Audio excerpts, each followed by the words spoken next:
दोस्तों, गर्मी का मौसम अपने साथ कई चुनौतियां लेकर आता है, खास तौर पर हमारी त्वचा और बालों के लिए। तेज धूप, अत्यधिक तापमान और प्रदूषण, ये सभी हमारी स्किन और हेयर हेल्थ को प्रभावित करते हैं। ऐसे में सही देखभाल न केवल जरूरी है बल्कि अनिवार्य भी हो जाती है। और इन्हीं पहलुओं पर विस्तार से बात करने के लिए आज हमारे साथ जुड़ रहे हैं डॉक्टर MH उस्मानी, जो एक अनुभवी त्वचा रोग विशेषज्ञ हैं। आप बलरामपुर हॉस्पिटल लखनऊ में कार्यरत हैं। तो डॉक्टर साहब, बहुत बहुत स्वागत है आपका हमारे कार्यक्रम में। Thank you. डॉक्टर साहब, सबसे पहला प्रश्न मेरा आपसे, गर्मियों का मौसम त्वचा और बालों को किस प्रकार प्रभावित करता है और इसका वैज्ञानिक कारण क्या है? देखिए, त्वचा जो है वो बॉडी का सबसे बड़ा ऑर्गन है और सबसे एक्सपोज्ड ऑर्गन है। तो जो भी इन्वायरमेंट होता है वो सबसे ज़्यादा प्रभावित करता है खाल को, और सबसे एक्सपोज्ड होने की वजह से ससेप्टिबिलिटी सबसे ज़्यादा है। अब हमको इसकी केयर करनी है और बहुत सारी चीज़ों से केयर करनी है। गर्मी जो है वो एक चीज़ है। आजकल एनवायरमेंटल पोल्यूशन बहुत ज़्यादा है, बहुत सारे केमिकल्स हैं जो हमारे ज़िंदगी का हिस्सा बन गए हैं। बहुत सारे आर्टिफिशियल केमिकल्स हैं, मेकअप्स हैं, बहुत सारे साबुन्स हैं, शैम्पूज़ हैं जो केमिकल से हम बिल्कुल घिरे हुए हैं। तो हमें इससे सुरक्षा करनी है। और दूसरी चीज़ ये है कि जो यूवी रेडिएशन है जो सनलाइट के साथ होता है, और दूसरे आजकल जो LED लाइट्स चली हैं उनमें भी यूवी रेडिएशन जो होता है वो काफ़ी मात्रा में होता है। तो हमें इन सब से जो है अपने खाल की सुरक्षा करनी है। डॉक्टर साहब, गर्मियों में हमारी जो स्किन होती है वो इतनी डल और ऑयली क्यों लगने लगती है? देखिए, गर्मी जो होती है वो स्किन के ऊपर सबसे ज़्यादा प्रभाव डालती है। वो उसका नमी सोख लेती है। जो स्किन का टॉप लेयर होता है बेसिकली स्किन प्रोटेक्शन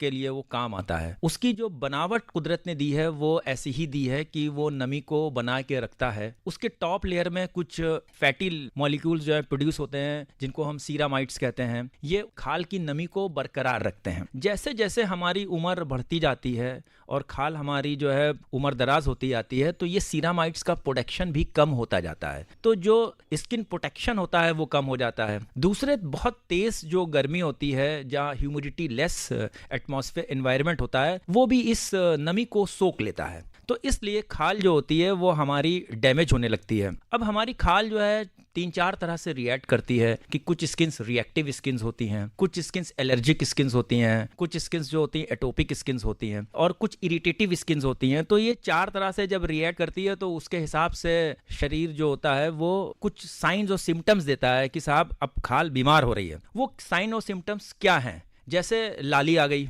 जिसको हम इराइदिमा कहते हैं, जैसे महीन महीन दाने निकल आए जिसे हम अपनी टेक्निकल भाषा में मिलारिया कहते हैं, और जनता हमारी घमौरियों के नाम से आती है कि उसके अंदर खाल इरिटेट हो जाती है कि खुजली लगने लगती है, छोटे छोटे महीन दाने निकल आते हैं। इसके अलावा भी है कि फंगल इन्फेक्शंस हो जाते हैं। बार बार लोग अपना चेहरा छूते हैं जिसकी वजह से कुछ बैक्टीरियल इन्फेक्शन भी चेहरे पे हो जाते हैं, फॉलिकुलाइटिस हो जाती है। जो स्वेटिंग होती है जिसकी वजह से पोर क्लॉक्स हो जाते हैं और एक्ने जैसे दाने निकल आते हैं। तो खाल जो होती है ये सब सिम्टम्स देने लगती है। खाल बहुत ड्राई हो जाती है। जब ड्राई हो जाती है तो उसके अंदर खुजली हो जाती है, वो स्क्रैच करने का दिल करने लगता है। तो ये सारे सिम्टम्स जो होते हैं वो गर्मी की वजह से आए हुए होते हैं, और खाल को अलग अलग तरह से उनका जो है सिम्टम प्रोडक्शन होता है जी। और हमारी जरूरत ये रहती है कि हम इसको पहचानें कि अब ये गर्मी की वजह से हो रहा है। तो डॉक्टर साहब, हम इसे कैसे पहचान सकते हैं कि ये अब गर्मी की वजह से ही हो रहा है? देखिए, अगर आप धूप में निकल रहे हैं तो आपको पता है कि आप धूप में निकल रहे हैं। आप बहुत गर्म एनवायरनमेंट में हैं तो आपको पता है कि आप गर्म एनवायरनमेंट में हैं। आप जो है मौसम अनुसार कपड़े नहीं पहने हुए हैं क्योंकि आजकल पॉलिएस्टर के और जो आर्टिफिशियल कपड़ों का जमाना आ गया है। कॉटन के कपड़े लोग कम पहनते हैं, टाइट कपड़े लोग पहनने लगे हैं। आप लूज कॉटन क्लॉथिंग नहीं पहने हुए हैं। आप अगर धूप में जा रहे हैं और आप जो है कैप नहीं लगाए हुए हैं तो आपके जो हेयर्स हैं वो एक्सपोज्ड हैं एनवायरनमेंट को। तो ये आपको पता होता है कि जो है आप गर्मी के शिकार हैं और आप गर्म एनवायरनमेंट में हैं, आपको पता होता है। अब जो उसके बाद जो सिम्टम आपकी खाल में आते हैं, घमौरियां एक ऐसा सिम्टम है जो हमारे बुढ़ी दादियां और दादा तक पहचानते हैं और हम लोग भी पहचानते हैं कि घमौरियां आ गई हैं, खाल में लाली आ गई है, खाल सिकुड़ रही है, खाल पेनफुल हो गई है। ये सारे सिम्टम्स है जो हमें बताते हैं कि हम गर्म एनवायरनमेंट पर रहे हैं, जिसकी वजह से ये सारे सिम्टम्स हमको हो रहे हैं। जी डॉक्टर साहब, अगर बात करें अब इसके समाधान की, तो गर्मियों में किस तरह की स्किन केयर रूटीन हमें अपनानी चाहिए? ये बहुत अच्छा सवाल है। सबसे पहली चीज तो ये है कि आपको जो है गर्म एनवायरनमेंट से जितना भी आप बच सकते हो उतना आप बचिए। अब अगर आप बच नहीं सकते हैं तो आप वेल हाइड्रेट रहिए, यानी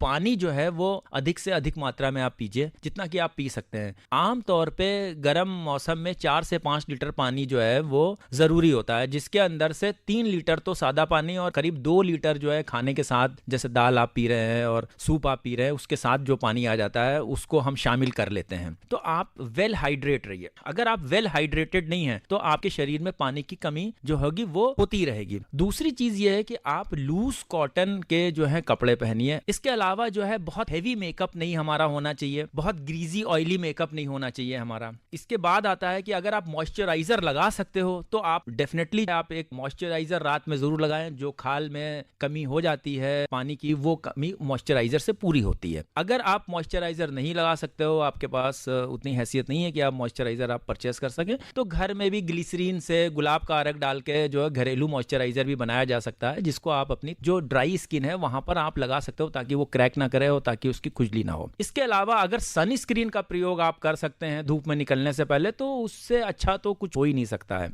सनस्क्रीन जो होती है वो डायरेक्ट यूवी रेडिएशन से स्किन का प्रोटेक्शन करती हैं, लेकिन इसमें 2 सावधानियां बरतनी होती हैं। एक तो 15 मिनट बाद सनस्क्रीन काम करती हैं और 4 से 5 घंटे से ज्यादा नहीं काम करती हैं। तो आपको 4 से 5 घंटे बाद आपकी सनस्क्रीन जो होती है वो हटानी होगी। आपको पूरा चेहरा और हाथ जहां भी आपने लगा रखा है उसको आपको पानी से धोना होगा और दोबारा लगाना होगा। सनस्क्रीन लगाने को हम ट्रीटमेंट नहीं कहते हैं, हम वेयरिंग बोलते हैं। You have to wear your sunscreen. आपको सनस्क्रीन अपनी पहननी पड़ती है ताकि वो आपकी खाल को, खुली एक्सपोज्ड खाल को जो है आपका प्रोटेक्शन दे सके।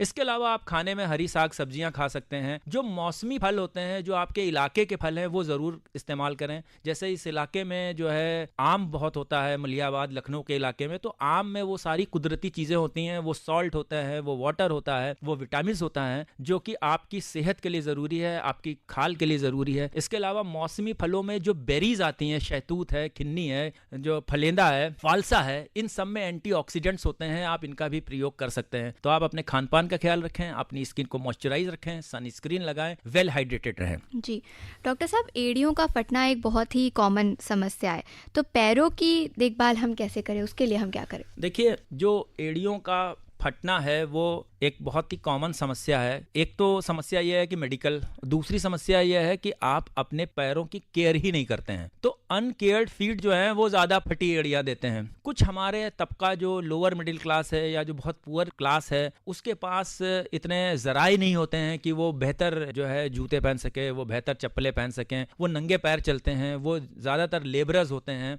और वो अपने पैर की केयर भी नहीं करते हैं, क्योंकि उनकी तो प्राइमरी जो खर्चे होते हैं वो फूडिंग और लॉजिंग और उसी में ही पूरे हो जाते हैं, तो उस पर वो ध्यान भी नहीं देते हैं। तो अगर आप अनकेयर्ड फीट रखेंगे तो जो पैर की एड़ियां जो होंगी वो डिस्ट्रॉय हो जाती हैं और वो फट जाती हैं। इसके अलावा कुछ मेडिकल कंडीशंस हैं जिसके अंदर पैर जो होते हैं, एड़ियां जो होती हैं, पैर का और भी हिस्सा जो होता है वो हाइपर केराटोटिक हो जाता है, उसमें खाल मोटी हो जाती है, खाल फट जाती है। सबसे इंपॉर्टेंट चीज है कि आप पैर को नम रखें, पैर को डेली जो है वो आप शाम को गुनगुने पानी से धोएं, ये देख लें कि कहीं कोई फटा ना हो। और जितना भी अगर फट भी जाता है तो वो अपने आप भी जुड़ने की क्षमता रखता है, बशर्ते उस फटे हुए हिस्से में कोई भी मट्टी, कोई गंदगी ना हो।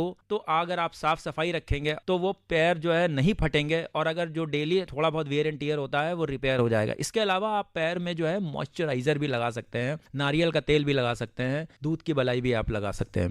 डॉक्टर साहब, गर्मियों में बच्चों की त्वचा का ख्याल कैसे रखें और क्या कुछ अलग हमें करना चाहिए बच्चों की स्किन केयर में, क्योंकि उनकी स्किन हमसे अलग होती है? इसलिए बच्चों की स्किन जो है एडल्ट स्किन से अलग होती है। बच्चों का बॉडी सरफेस एरिया जो होता है वो थोड़ा ज़्यादा होता है पर केजी बॉडी वेट के हिसाब से, इसलिए बच्चे जो होते हैं वो बहुत जल्दी डिहाइड्रेट हो जाते हैं। तो बच्चों की स्किन केयर का सबसे इंपॉर्टेंट चीज़ है कि वो डिहाइड्रेट ना होने पाए। और बच्चे जो है एक साथ बहुत ज़्यादा पानी भी नहीं पी सकते हैं कि आपने ये सोचा कि हम जो है सुबह जब स्कूल बच्चा जा रहा है तो उसको हमने 1 लीटर पानी पिला दिया, तो वो भी नहीं उचित होता है। तो बच्चों के लिए ये होता है कि वो समय समय पर जो है थोड़ा थोड़ा पानी पीता रहे, स्किन को वेल हाइड्रेट रखें।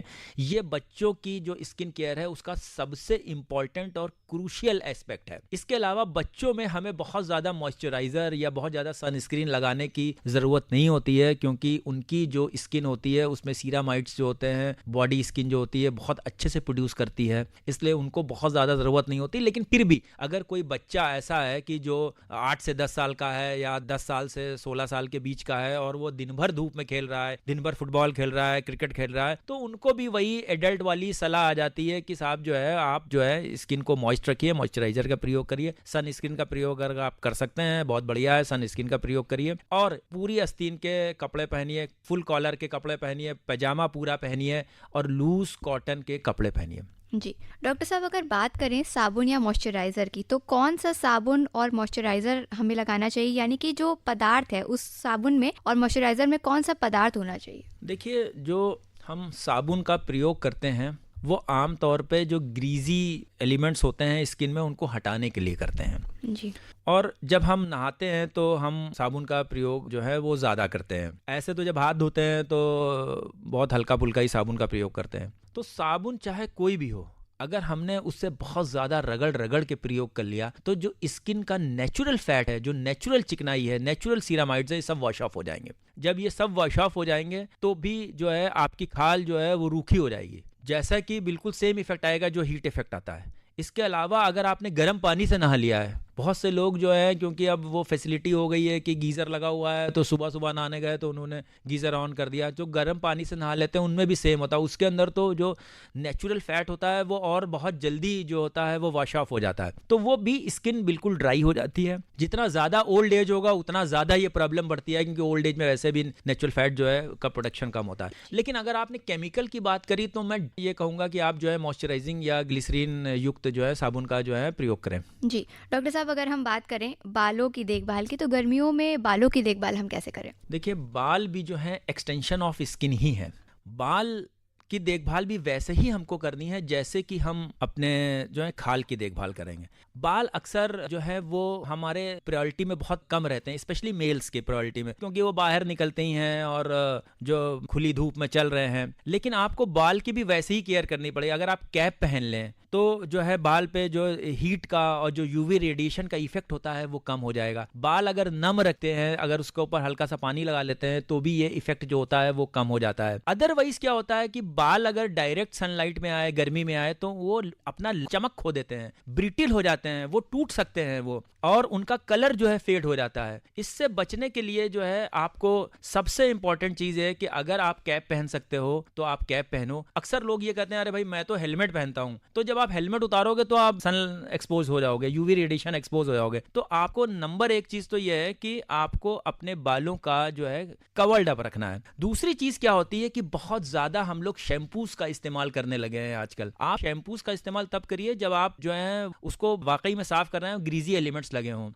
और हफ्ते में 3 दिन से अल्टरनेट डे ही करें। आप रेगुलर डेली शैम्पूइंग ना करें, और रेगुलर डेली जब शैम्पूइंग हम करते हैं उसके बाद गीले बालों को, खासकर महिलाएं जो हैं गीले बालों को बहुत एग्रेसिवली जो है सुलझाने लग जाती है कंघे से, तो वाइड कॉम्ब कंघा आप इस्तेमाल करें और बहुत एग्रेसिवली घसीट के उनको सुलझाए नहीं तो उसमें बाल जो है वो क्रैक कर जाते हैं, टूट जाते हैं जी। दूसरे, बालों को आप कट रखें, शॉर्ट रखें, ट्रिम रखें, और बालों में भी वही होता है कि अगर आप शैम्पू लगा रहे हैं तो आप एक कंडीशनर जरूर लगाएं कि जिससे बाल जो है ड्राई ना हो। एक और चलन मार्केट में आया है कि लोग जो है मेडिकेटेड शैम्पू लगाने लग गए हैं, कीटाकोनाजोल का शैम्पू लगाने लग गए हैं, और कहते हैं कि अरे साहब वो फंगस से बचाता है। एडल्ट में वैसे भी फंगस नहीं होता है हेयर में, हेयर और स्कैल्प में एडल्ट में बहुत रेयरली है जो कि फंगस एलिमेंट हो, और कीटाकोनाजोल जो पदार्थ है ये बाल को बहुत ड्राई और ब्रिटिल कर देता है, जिससे बाल बीच से टूटने लग जाता है। तो मैं सबसे ये कहूंगा कि भाई वो जो अननेसेसरली जो है कीटाकोनाजोल का शैम्पू का प्रयोग ना करें जी। डॉक्टर साहब, अब चलते चलते हमारे श्रोताओं के लिए कम से कम में ज्यादा असर वाला कोई ब्यूटी मंत्र अगर आप देना चाहें तो वो क्या होगा?